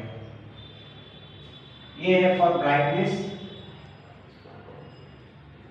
ये है फॉर ब्राइटनेस, और ये है फॉर डार्कनेस, ठीक है। चलो क्लियर है। हाँ, तो कहने का मतलब कि एक कंटिन्यूअस बैंड बनेगा, सेंट्रल ब्राइट, उसके बाद आपको मिलेगा डार्कनेस, फिर मिलेगा ब्राइटनेस, फिर डार्कनेस, फिर brightness, this side and this side, both the cases, ठीक है। हाँ जी, तो चलो ये हो गया मेरा constructive interference and destructive interference से मैंने ब्राइटनेस एंड डार्कनेस जान गया कि कितना डिस्टेंस पे मिलेगा। नाउ अब बारी आती है फ्रिंज विड्थ ऑफ फ्रिंज, ठीक है। चलो इसको हम मिटाते हैं।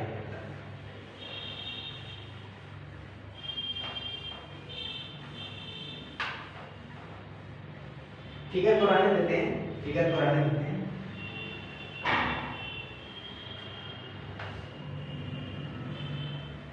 और जनरल फॉर्मूला जो मैंने बताया है डार्कनेस फाइंड आउट करने के लिए वो रहने देते हैं। फ्रिंज विड्थ क्या होता है, उसके लिए अलग फिगर बना दे क्या? इसके लिए अलग फिगर बना लें, अलग फिगर बना लें। चलो अलग फिगर बना लेते हैं, इसको मिटाते हैं, डेरिवेशन तो करना नहीं है, सो फिगर अलग कर लेते हैं। फ्रिंज विड्थ ऑफ डार्कनेस या ब्राइटनेस, ठीक है। तो चलो जी, डार्कनेस के लिए हम ये फॉर्मूला लिख दिए, ब्राइटनेस के लिए ये फॉर्मूला लिख दिए, ठीक है। अब जैसे हमारे पास क्वेश्चन है, क्वेश्चन में दिखा रहा हूं, find the separation between, find the separation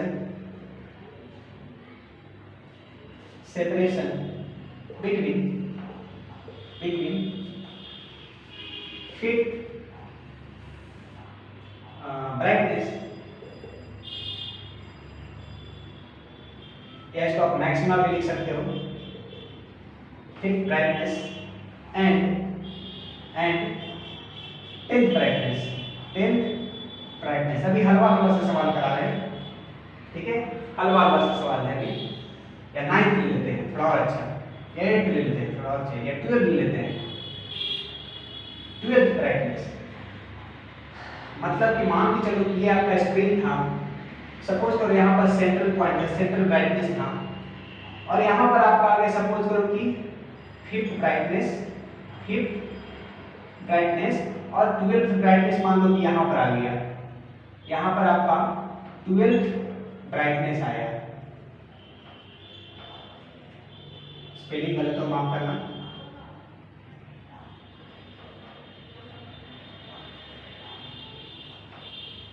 हाँ जी, क्वेश्चन में और कुछ छूट रहा है। Find the separation between 5th brightness जो मैक्सिमम कहेंगे एंड 12th ब्राइटनेस जो मिनिमम कहेंगे on the same side of screen. ये लिखना जरूरी है। बाय द वे अगर आपको नहीं लिखा हो तो आप सेम साइड एज्यूम कर सकते हो, लेकिन अगर आपको लिख दिया कि find the separation between 5th brightness and 12th brightness on different side of the screen, मतलब कि सपोज करो कि 5th ब्राइटनेस ऊपर लिए सेंटर पॉइंट से, तो 12th ब्राइटनेस नीचे आएगा। नेक्स्ट क्वेश्चन आएगा, चलो जाते हैं। सेपरेशन बिटवीन 5th ब्राइटनेस, तो आज ब्राइटनेस है केस 5th ब्राइटनेस करोगे तो 5 यहाँ पर करना होगा, हाँ। तो यहाँ पर चलो हम r पर y लिख लें। y क्या है, डिस्टेंस है ना, डिस्टेंस को y से हम जनरली फिगर में शो किए थे, तो y लिख लो, इसको छोड़ो y लिख लो, दोनों एक जैसा रहेगा ना। सो y n नहीं क्यों, 5th है ना, तो 5b 5वां ब्राइटनेस, तो आ जाओ यहाँ पर 5d lambda by d, 5 into d lambda by d first, ये सॉल्यूशन पार्ट है। Now 12th brightness same side, तो y 12 ब्राइटनेस, तो n की जगह पर आप ले लो 12 into d lambda by d, ये सेकंड इक्वेशन। अब डिफरेंस पूछा है ना, सेपरेशन है, तो सेपरेशन बताओ, 12वां यहाँ पर है, 5वां यहाँ पर, जो सेपरेशन यही हुआ ना, तो निकाल लो। मतलब therefore y 12 brightness minus y 5 brightness is equal to 12 into d lambda by d minus 5 into d lambda by d is equal to 7 d lambda by d. That's all. Or one more thing I would like to highlight here is that कि आपको एक capital D, small d and lambda का value दिया रहेगा। Suppose that इस question में मैं डाल दे रहा हूँ, इस क्वेश्चन में डाल दे रहा हूं टेक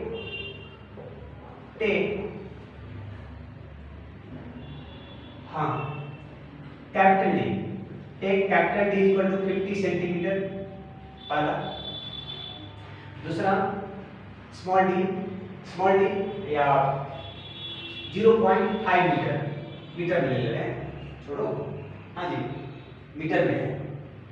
स्मॉल डी किस होना चाहिए, mm में होना चाहिए। तो सपोज करो ये दे दिए आपको 120 mm, ठीक है, और लैम्डा मान के चलो कि 5000 एंगस्ट्रॉम। 10⁻⁻10 करेंगे तब हो जाके मीटर में कन्वर्ट होगा। 10⁻⁻10 करेंगे तब जाके मीटर में कन्वर्ट होगा। ठीक है, अरे यार ये फॉर्मूला है ना, 11th क्लास में पढ़े हो ना फर्स्ट चैप्टर में। 10⁻10 एक एंगस्ट्रॉम में, या फिर ऐसे याद रखो इतना मीटर होता है इक्वल टू 1 एंगस्ट्रॉम। 1 एंगस्ट्रॉम में कितना मीटर होता है, मतलब कि 10⁻10 एंगस्ट्रॉम मिलेगा तब जाके 1 मीटर बनेगा। तो 1 एंगस्ट्रॉम में इतना मीटर, तो 5000 एंगस्ट्रॉम मीटर, क्योंकि आपको वहां वैल्यू जो लेना है वो तो यूनिट जो बता रखे हैं उसी में लेना है ना, तो कर लो 5 × 10 × एंगस्ट्रॉम 10⁻⁻10 मीटर से मीटर में आ गया। 3 खत्म। 5 × 10⁻⁷ ये आपका आ गया इतना मीटर लैम्डा का वैल्यू। इसको करना है mm वाले को, तो d 120 × 10⁻³ कर लो इनटू, तो आपको मीटर में चला आया। तो लिख सकते हो 12 × 10⁻⁻2 मीटर। चलो इसको भी मैंने कैलकुलेट कर लिया, जो कि यहाँ वैल्यू पुट करना है, सिंपल है चीजें। और लैम्डा का वैल्यू भी मैंने मीटर में दे रखा नहीं, मैंने कन्वर्ट कर दिया। दिखाई दे रहा है नीचे? हाँ, यहाँ तक बिल्कुल अच्छा है। हाँ जी, तो लैम्डा मैंने कर दिया कैलकुलेशन, मीटर में डी कर दिया। और ये तो ऑलरेडी मीटर में दे रखा है, तो आप लोगों को कोई चिंता है नहीं। आ जाओ यहाँ पर पुट करो 7 × कैपिटल डी का वैल्यू 0.5 into lambda 5 × 10⁻⁷ 5 × 10⁻⁷। मैं इसको यहाँ से हटा रहा हूँ सो दैट आपको कोई कंफ्यूजन ना हो जाए। कंफ्यूजन है कंफ्यूजन नहीं, कंफ्यूजन। हाँ जी, तो लैम्डा का वैल्यू मैंने 5 × 10⁻⁷ दे रखा है यहाँ पर 7, और डी का वैल्यू मैंने पुट कर लिया। ओके, बाय स्मॉल डी का वैल्यू मेरा है 12 × 10⁻²। हाँ ठीक है, 12 × 10⁻²। अब आपका काम ये है, सारा काम मैं ही करूं, कुछ आपके ऊपर भी तो छूटना चाहिए। सो यहां के बाद it's your duty to solve this. ठीक है, अरे सारा चीज करके दे दिया तो खाने में क्या जाता है, खाना है ना। 10⁻⁻2 है, उसको ऊपर लेके जाओ +2 हो जाएगा, बच गया 7। इसको भी आप डेसिमल पॉइंट आके नीचे कर लो, ऊपर लेके चल जाओ, जैसे करो आपकी मर्जी, जैसे करो कैलकुलेशन, मैंने नहीं जानता कैलकुलेशन करना। ओके चलो, तो ये क्वेश्चन था फाइंड द सेपरेशन बिटवीन, दोनों ऊपर था। अब मैं एक डिफरेंट क्वेश्चन देने जा रहा हूं, थोड़ा इसे ट्विस्ट करूंगा। ठीक है, हाँ जी, तो करते हैं नेक्स्ट क्वेश्चन, इसको मिटाते हैं।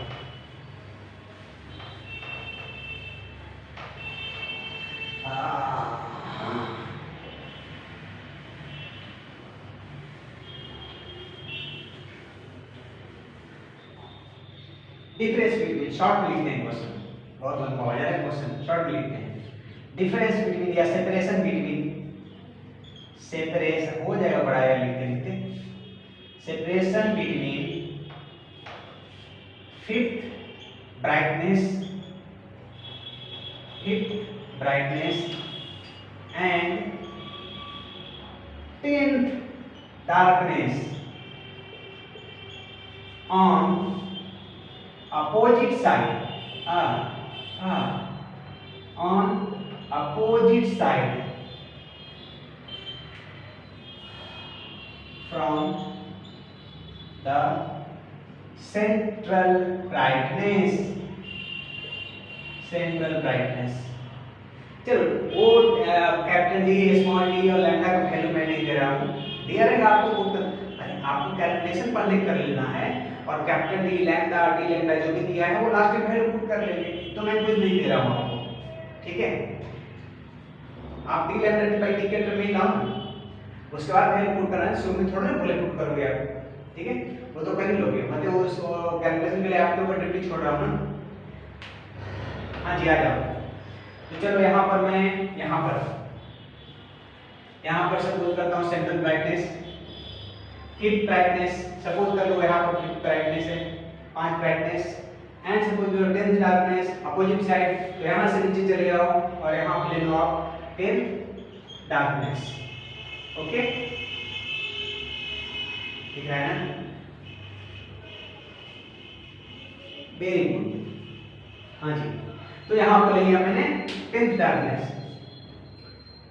ओके, अब कैलकुलेट करो यार, सामने जनरल फॉर्मूला रखा है, फिफ्थ का 10th का दोनों का वैल्यू पुट करो, माइनस करो। चलो, फिफ्थ ब्राइटनेस, आ जाओ ब्राइटनेस में, एन का वैल्यू 5 ले लो, 5 into D lambda by T, हलवा चीज है यार।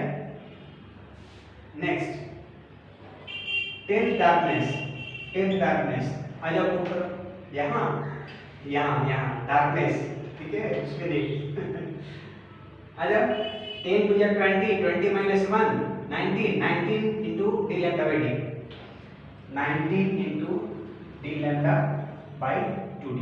ओके, अब डिफरेंस कर लो, बड़ा कौन सा है, बड़ा कौन सा, ये दिख रहा है कि ये दिख रहा है रिलेशन से। Now the separation, now separation between the given two is equal to y20 minus y50 is equal to 19 into d lambda by d, d 2d minus 5 into d lambda by d, LCM 2d, 19 into d lambda minus 5 to the 10 d lambda is equal to 9 d lambda by 2d. So this is the required separation. Shortcut. तो required separation हमारा as per this figure अगर जाए, ओह गड़बड़ है, separation यहाँ पर add हो जाएगा, एक इस तरफ तो दूसरा इस तरफ, तो सेपरेशन ऐड हो गया। सो मैंने यहाँ पर माइनस दे रखा था, जो कि नहीं होगा, प्लस होगा, तो 19 प्लस 1 लगा देते हैं। अरे 1 क्यों, 29। तो आपको ध्यान रखना है, कहने का मतलब मैंने जानबूझकर ये मिस्टेक किया था, ये बोलने के लिए कि ये अपोजिट साइड में है ना, तो आपको यहाँ सेपरेशन ऐड करने से मिलेगा। अपोजिट साइड में है तो सेपरेशन यहाँ ऐड करने से मिलेगा आपको, ना कि सब्ट्रैक्शन से, ठीक है। सेम साइड में है सब्ट्रैक्शन, अपोजिट साइड में एडिशन, ठीक है। चलो, तो ये हलवा सा क्वेश्चन था। तो हलवा तो सारा क्वेश्चन हलवा ही होता है, बट कंसेप्ट आपके अंदर होना चाहिए। क्वेश्चन तो हलवा ही होता है, बट कंसेप्ट चाहिए आपको, ओके।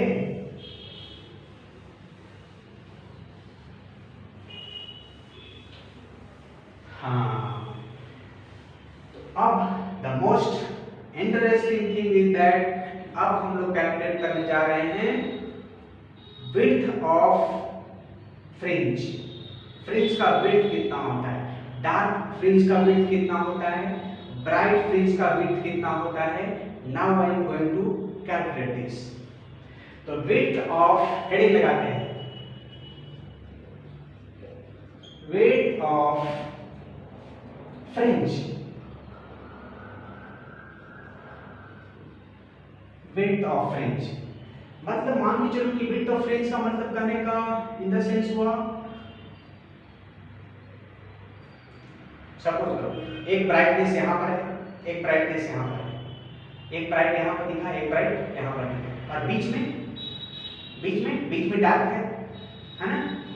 तो विड्थ, ये जो विड्थ हुआ, तो यहाँ पर ब्राइटनेस, यहाँ पर ब्राइटनेस, दोनों के बीच का जो सेपरेशन है ना, ये विड्थ कहलाएगा। तो कौन सा देखो कौन सा होता है। यहाँ पर चलो मान लो मेरा सेंट्रल ब्राइट है, फर्स्ट मान लो कि यहाँ पर मेरा ब्राइटनेस दिखा, सेकेंड ब्राइटनेस यहाँ पर दिखा। नाउ यहाँ पर सपोज कर लो मेरा डार्कनेस है, बीच में तो डार्कनेस होगा ना, दो ब्राइटनेस के बीच में एक डार्कनेस, यहाँ पर मान लो मेरा दूसरा डार्कनेस दिखेगा, ठीक है। तो विड्थ ऑफ फ्रिंज, ये जो जैसे हमारा ब्राइट और ब्राइट के बीच का जो सेपरेशन है, डिस्टेंस है, गैपिंग है, ये कौन सा गैपिंग कहलाएगा? Now I am going to show you, और कुछ इसमें डेरिवेशंस करेंगे हम लोग और देखेंगे कि क्या डेरिवेशन आता है फ्रिंज पेट में, ठीक है। चलो, तो distance between the consecutive fringe है ना, ब्राइट फ्रिंज। तो अगर हम ब्राइट फ्रिंज की बात करें ना, ये ब्राइट फ्रिंजेस की बात करें तो फर्स्ट तो हमारे यहाँ पर है, तो अगला कहाँ मिलेगा हमको? अगला अगला अगला अगला वेरिएशन बनाएंगे नहीं मैंने, तो इसको हम यहाँ से मिला देते हैं, इसको भी कोई काम इसमें है नहीं। हाँ, थोड़ा सा और ऊपर की ओर हम बढ़ा देते हैं इसको। ओके, सेकंड हो गया, सेकंड डार्कनेस है ना, उसके बाद फिर आ जाएगा फर्स्ट ब्राइटनेस। हाँ, brightness brightness dark dark brightness हो गया ना, सेकंड ब्राइटनेस, ठीक है।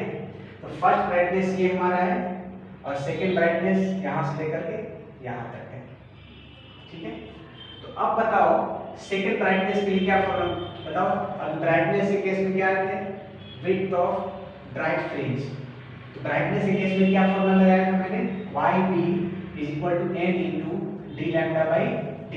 अब हम फर्स्ट ब्राइटनेस की बात करने जा रहे हैं, तो यहाँ पर क्या होगा? Y1B = बताइए 1 × d लैम्डा बाई t। और ये सेकंड ब्राइटनेस मेरा यहाँ पर, तो सेकंड ब्राइटनेस कितना मिला हमको? 2 × d लैम्डा बाई t। अब ये जो माइनस करेंगे फर्स्ट ब्राइटनेस और सेकंड ब्राइटनेस के बीच का जो डिस्टेंस है, यही विड्थ कहलाता है, विड्थ ऑफ फ्रिंज, ठीक है। तो अब यहाँ से निकालते हैं y2b - y1b = 2d lambda by d minus 1d lambda by d। तो बताओ क्या होगा? d lambda by d, d lambda by d। तो separation between the fringes, separation between two consecutive fringes, दो कंसेक्यूटिव फ्रिंजेस के बीच का डिफरेंस को हम फ्रिंज विड्थ कहेंगे, ठीक है। तब कर सकते हैं कि distance between two consecutive bright fringe, bright fringe के दो कंसेक्यूटिव कहीं भी ले लो, यहाँ पर ये और ये ब्राइटनेस या ये और अगला ब्राइटनेस या वो और उसके आगे का ब्राइटनेस कंसेक्यूटिव होना चाहिए। तो दो कंसेक्यूटिव ब्राइटनेस लोगे ना, तो इतना कहीं डिफरेंस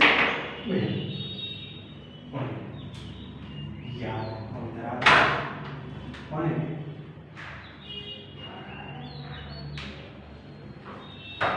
पागल है?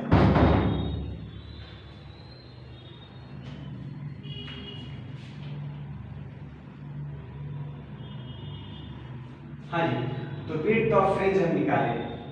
यहाँ पर हमारा फर्स्ट ब्राइटनेस था, सेकंड ब्राइटनेस यहाँ पर था, हमने दोनों को माइनस किया तो d लैम्डा b। तो विड्थ ऑफ फ्रिंज का मतलब क्या हुआ? सेपरेशन बिटवीन, कर सकते हैं separation between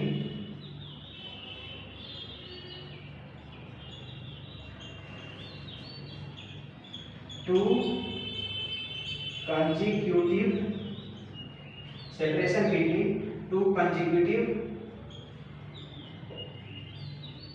bright fringes is called width of dark fringes, है ना। इसको दो ब्राइट के बीच का जो डिफरेंस आया, ये ब्राइट और ये ब्राइट, इसके बीच में क्या है? अंधेरा है। तो ये विड्थ क्या विड्थ आया ब्राइट फ्रिंज का। देखो separation between two consecutive bright fringes, दो कंसेक्यूटिव ब्राइट फ्रिंजेस के बीच का जो डिस्टेंस आया वो हुआ, क्या हुआ?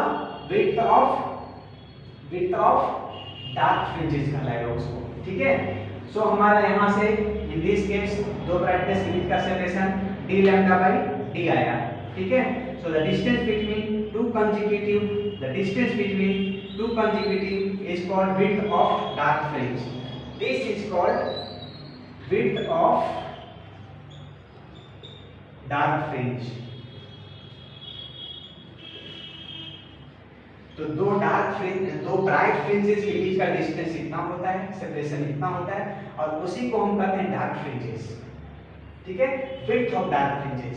ठीक है, अब हम आते हैं उसी तरह से विड्थ ऑफ फ्रिंज में दो डार्कनेस के बीच का डिस्टेंस निकालते हैं। ठीक है, तो चलो यहाँ पर से ध्यान रखिए। सेकंड हम करने जा रहे हैं y 2d, यहाँ डार्कनेस माइनस ये darkness, y 2d minus y 1d। चलो सेकंड जो हमारा डार्कनेस है माइनस फर्स्ट डार्कनेस।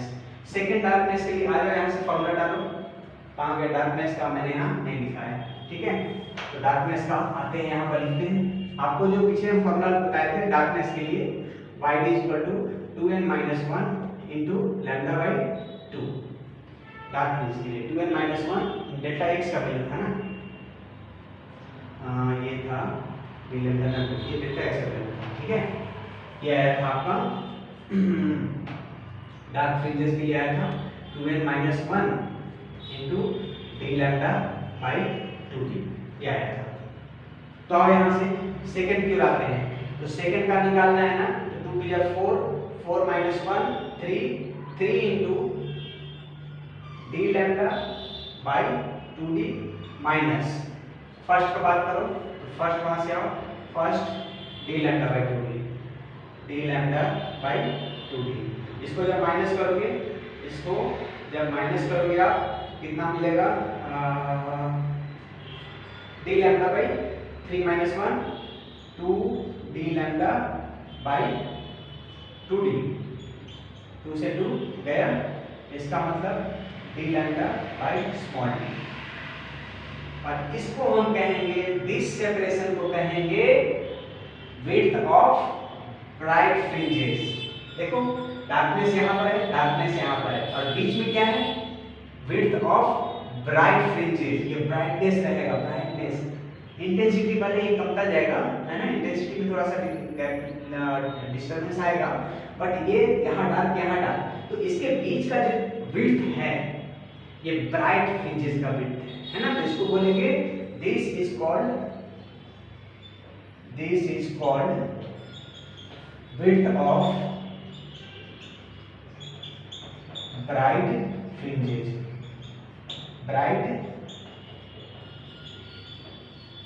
फ्रिंजेस। ठीक है, हाँ, तो ये ब्राइट फ्रिंजेस और डार्क फ्रिंजेस दोनों सेम आया, इसका मतलब कि इक्वल इंटरवल में, मतलब ये दोनों सेम आने का मतलब हुआ कि जितना ये सेपरेशन होगा उतना ही ये, उतना ही ये, उतना ही ये, उतना ही ये, उतना ही ये। एक रेगुलर इंटरवल पर आपको डार्कनेस ब्राइटनेस मिलते जाएगा। ऐसा नहीं है कि फर्स्ट जो डार्कनेस मिला हमको, जो भी डिस्टेंस मिला उससे 5 मीटर आगे ब्राइटनेस मिला, अगला 5 मीटर पर ही डार्कनेस मिलेगा, तो इक्वल इंटरवल पर मिलेगा।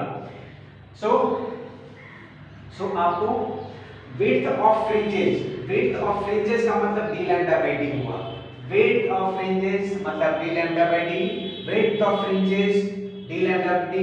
आइदर आपका विड्थ ऑफ डार्क फ्रिंजेस हो या विड्थ ऑफ ब्राइट फ्रिंजेस हो, तो in both the cases width of fringes is d lambda by d। so make it a point, ये मेरा साथ छोड़ रहा है, so I think बहुत ही जल्द हमारा सेशन खत्म होगा। Okay, so make it a point कि width of dark fringes or width of bright fringes दोनों होगा d lambda by d, d lambda by d। So in these cases and also in these cases value comes out to be same। और इसी के साथ हमारा आज का lecture part खत्म होता है। स्पेशली मैंने आपसे प्रॉमिस किया था कि नेक्स्ट लेक्चर में आपको YDSA दिखाऊंगा, YDSA से न्यूमेरिकल्स कराऊंगा, है ना, बोला था। सो YDSA मैंने आपको एक्सपेरिमेंट लेकर के आया, मैंने लेकर के आया था 1802 में यंग साहब लेकर के आए थे, ठीक है। सो मैंने एक्सप्लेन किया एंड उससे रिलेटेड जो भी टर्म था सब वो दैट ब्राइटनेस, कितना डिस्टेंस पर ब्राइटनेस बनेगा, कितना डिस्टेंस पे डार्कनेस बनेगा, टॉर्च जलाना है, टॉर्च जला करके बगल सामने आएगा ब्राइटनेस, तो नॉट ओनली दैट आसपास में भी ब्राइटनेस आता है, अजीबोगरीब चीज इन्होंने करके दिखा दिया, बट एजम्पशंस लेना पड़ेगा। एजम्पशंस क्या लेना पड़ेगा, जो मैंने कंडीशन बता रखा है इस लेक्चर में। सो आप फुल वीडियो देखो and get the complete knowledge of this YDSA concept in free. So तब तक के लिए पढ़ाई करते रहें, मिलते हैं नेक्स्ट लेक्चर में कुछ ऐसे ही इंटरेस्टिंग थिंग्स लेकर के। आई थिंक YDSA का एक और लेक्चर लेकर के आएंगे, जिसको देखने के बाद आप पूरा का पूरा कंसेप्ट YDSA का कंसेप्ट क्लियर आ जाएगा। So this is the first lecture of YDSA and second lecture YDSA का बहुत ही जल्द लेकर के आ रहा हूँ, एंड आफ्टर दैट YDSA से रिलेटेड जितने भी न्यूमेरिकल्स आपके आएंगे ऐसे चुटकी में सॉल्व हो जाएंगे, ठीक है। तो पढ़ाई करते रहें, मिलते हैं very soon, all the very best.